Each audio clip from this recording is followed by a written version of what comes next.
Welcome to the Right Club podcast, where the focus is on helping you, the real estate investor, advance to the next level. And now let's join this week's hosts and share ways for you to customize your life. Has your investing strategy or anything that you're doing changed, I guess, in the last 6 months as now rates are going up and it makes it a little bit harder to, even cash flow on duplexes anymore? My strategy kind of altered about 3-4 years ago, when it's been holding steady since then. And it wasn't necessarily a rate related thing. I made a determination at one point.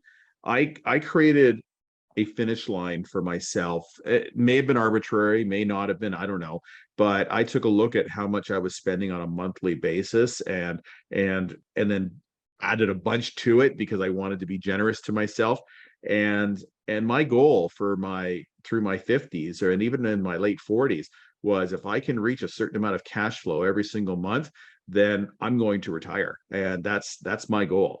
And there was a time in my life where I had a goal of hitting $100 million or more. But I quickly started to realize that if you hit a certain lifestyle level, there really isn't a lot of difference between really good cash flow and $5 to $10 million and really good cash flow in 20 to 50 million. There really wasn't a lot of difference there.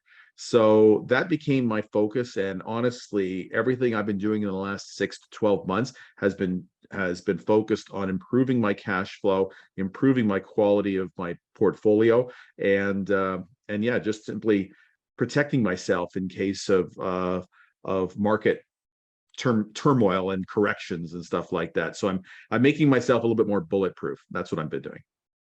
And you also mentioned living your best life or doing other things outside of that. So was that also a driving factor in your decisions?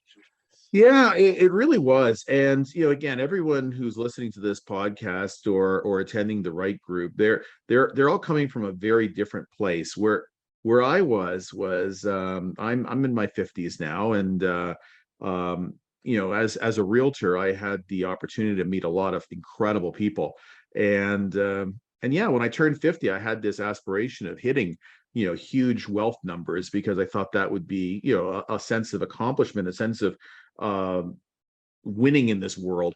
And then it dawned on me when I had actually 3 of my clients who passed away back about 3, 4, 5 years ago, where I started thinking, 2 of them were younger than me.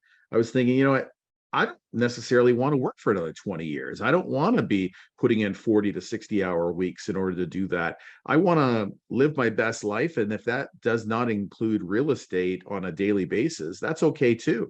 And that's kind of what I focused on doing. And so I started working on and started to accomplish a lot of my bucket list goals. My focus was to have real estate fund my life and not run my life. Thanks for listening to the Right Club podcast, where the focus is on helping all levels of real estate investors advance to the next level and help you customize your life. Be sure to tune in next week at rightclub.com/podcast or wherever you listen to podcasts. And if you get a few seconds, please rate the podcast wherever you're listening. It helps the show get noticed by others like you, and we truly appreciate it. And don't forget to subscribe.